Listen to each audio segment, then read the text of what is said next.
Nityanandam, to all media representatives and global citizens watching today. I stand before you today as the voice of countless indigenous communities worldwide who have endured centuries of systematic erasure, persecution, and exploitation, all perpetuated under the thin veneer of protection by the very institutions claiming to advocate for them. The recent publication by Observatorio de Derechos de los Pueblos Indigenas, ODPIB, falsely branding KAILASA as a fictitious nation, represents the latest chapter in an ongoing campaign of delegitimization that indigenous communities have faced for generations. Make no mistake, this is not just an attack on KAILASA. This is an attack on the fundamental right to self-determination that belongs to every indigenous people on this planet. Let me speak plainly. While ODPIB postures as a defender of indigenous rights, their actions betray their true agenda to strip indigenous communities of their sovereignty, their resources, and their voice. This breathtaking hypocrisy cannot and will not stand unchallenged. Today, I will dismantle ODPIB's false narrative piece by piece, exposing not just the journalistic malpractice, but the dangerous colonial mindset that underpins their entire campaign. First, let us address ODPIB's complete abandonment of fundamental journalistic ethics. They deliberately omitted crucial facts about KAILASA's legitimate diplomatic relations and international standing, a textbook case of misinformation by omission. They published defamatory claims without even the basic courtesy of contacting us for comment or verification, violating the most elementary principle of balanced reporting. They displayed unmistakable bias against indigenous communities, revealing a troubling double standard in how different indigenous communities are treated. They consistently failed to correct demonstrable inaccuracies when presented with contradictory evidence, showing contempt not just for us but for their own readers. To the editors at ODPIB, I ask directly, how do you reconcile claiming to defend indigenous rights while systematically denying indigenous rights to speak for themselves?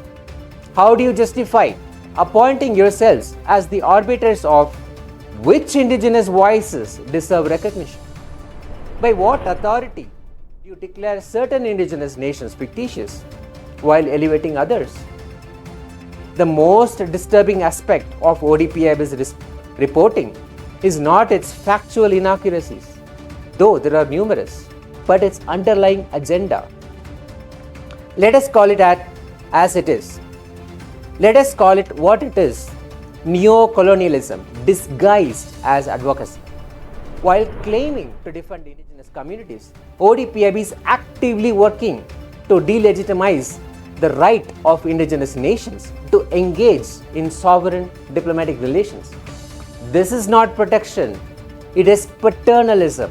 It is not advocacy, it is appropriation of indigenous voices. Article 32(4) of the Bolivian Constitution explicitly guarantees indigenous peoples the right to self-determination and territoriality.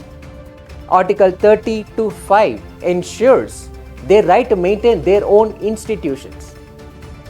The United Nations Declaration on the Rights of Indigenous Peoples, which Bolivia proudly ratified through Law number 3760 in 2007, affirms in Article 3 that indigenous peoples have the right to self-determination.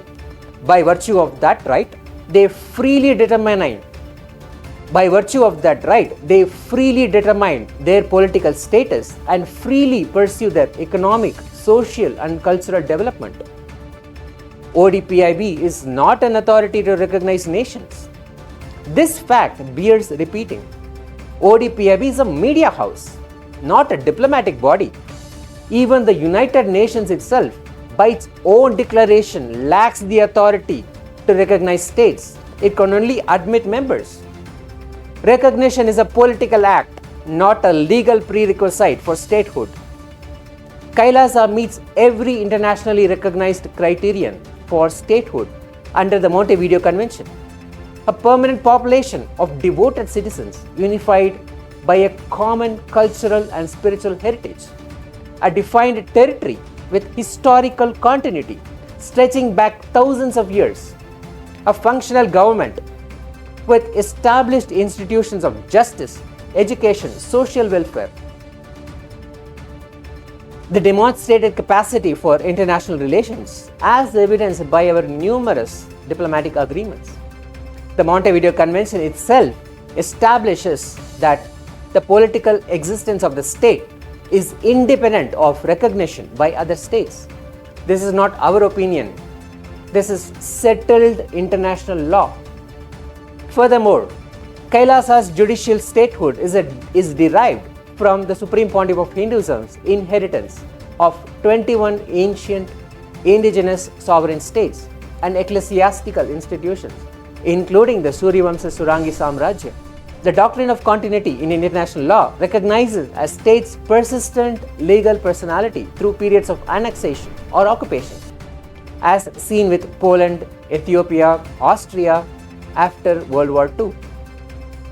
By dismissing KAILASA as fictitious, ODPIB reveals not just journalistic negligence, but a fundamentally colonial mindset, one that only recognizes indigenous sovereignty when it aligns with Western colonial power structures.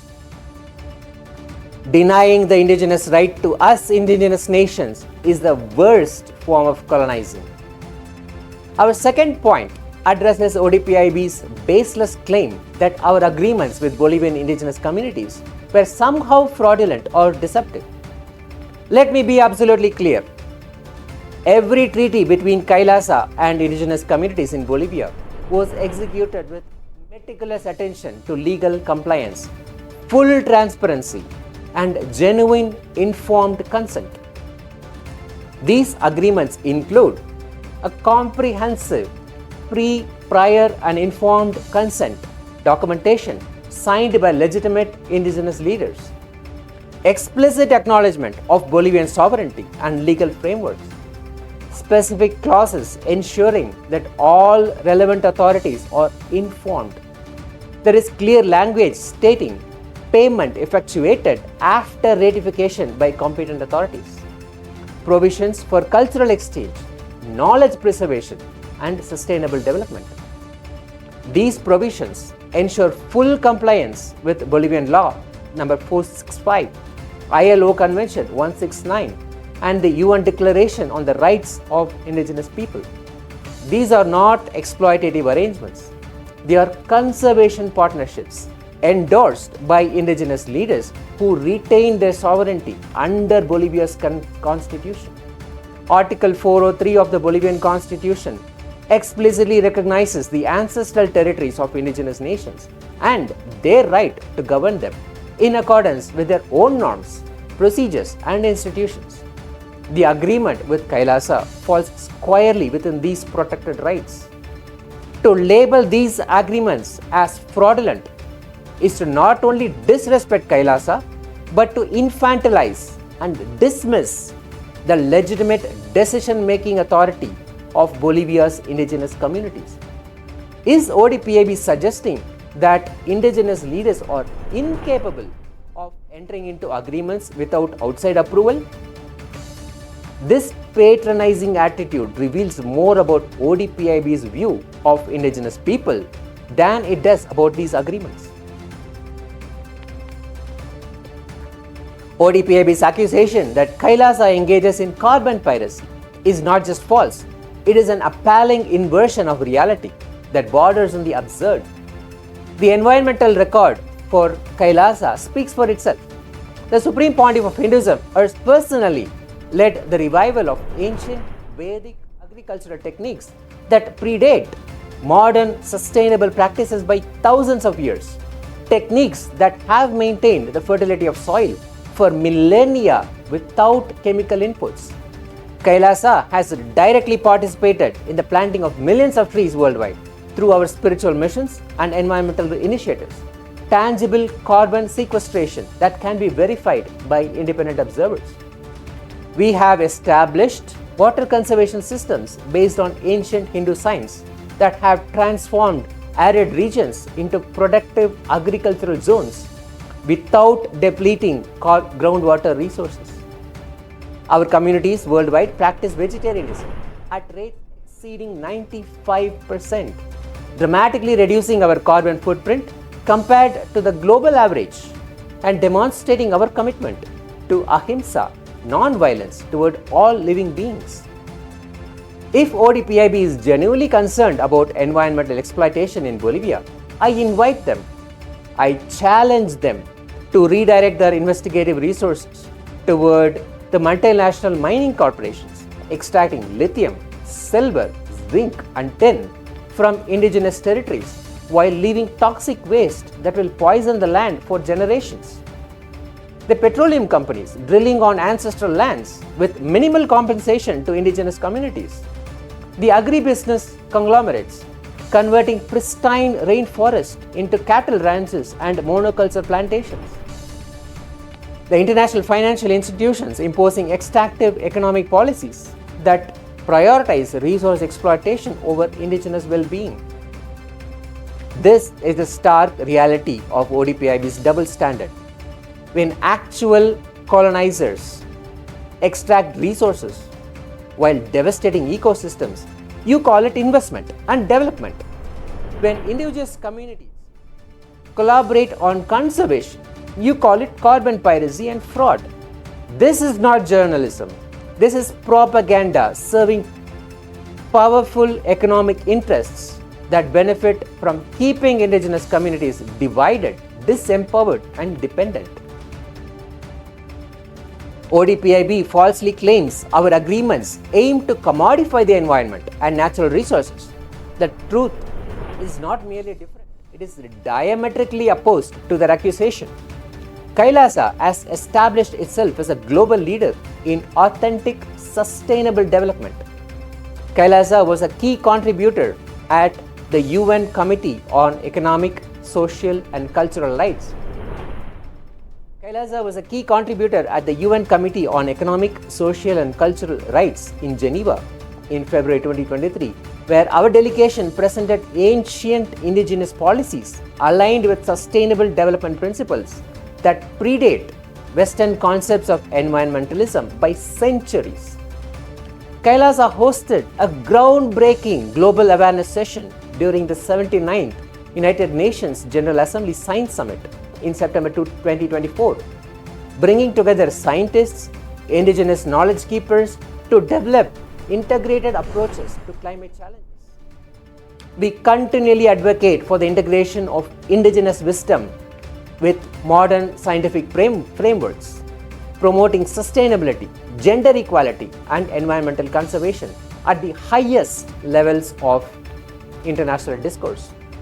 Our initiatives include free education for thousands of children worldwide, healthcare systems that integrate ancient and modern approaches, and sustainable agricultural practices that enhance rather than deplete natural resources, all rooted in indigenous traditions that have stood the test of time.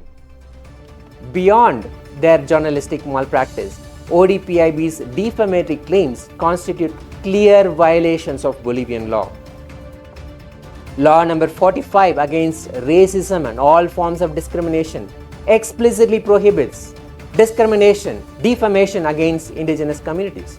Article 16 states in unambiguous terms, any form of racist or discriminatory behavior expressed through written, printed, electronic or any other means that humiliates, insults or discredits another person or group of persons based on their belonging to an indigenous nation will be sanctioned. Furthermore, Article 281 of the Bolivian Penal Code, modified under Law 45, criminalizes public defamation and discrimination with enhanced penalties when such actions target indigenous communities. By falsely claiming that KAILASA is fraudulent, ODPIB is setting a dangerous legal precedent, one that threatens the legitimacy of all indigenous treaties and emboldens those who wish to exploit and disenfranchise indigenous nations. Who benefits from such narratives? Certainly not the indigenous communities who ODPIB claims to defend. The beneficiaries are the same extractive industries and neo-colonial powers that have systematically plundered indigenous resources for centuries. On behalf of all the indigenous communities, I hereby issue the following formal demands to ODPIB. Issue an immediate and comprehensive public retraction of all false and defamatory claims against KAILASA and its agreements with Bolivian indigenous communities, to be published with the same prominence as the original defamatory content. Cease and desist from publishing any further misinformation regarding KAILASA or its legal engagements with indigenous nations worldwide. Publicly acknowledge the sovereign rights of indigenous nations to enter into lawful agreements without external interference or paternalistic oversight. Implement proper journalistic training for your staff on ethical reporting standards, particularly regarding indigenous rights and sovereignty. As we close this response, let me remind you that more than 40 major international media houses from 14 countries, including major organizations like the Washington Post, have already recognized their error in publishing similar disinformation and have removed such defamatory content and issued apologies after recognizing their errors. They chose journalistic integrity over perpetuating falsehoods. What will you choose? I conclude with this unequivocal statement. What ODPIB has done is not merely unethical journalism. It is a calculated attack on indigenous sovereignty that perpetuates centuries of colonial oppression. We see through these tactics. The world sees through them, and we will not be silenced. KAILASA stands today as it has always stood, as a beacon of indigenous resilience, spiritual wisdom, and cultural preservation. The misinformation campaign led by ODPIB will not deter us from our sacred mission to protect indigenous rights and wisdom for future generations. We call upon the global indigenous rights community, international human rights organization, and all people of conscience to recognize and condemn this attack on indigenous sovereignty. Make no mistake, we will defend the rights of all indigenous peoples with every tool at our disposal. Nityanandam.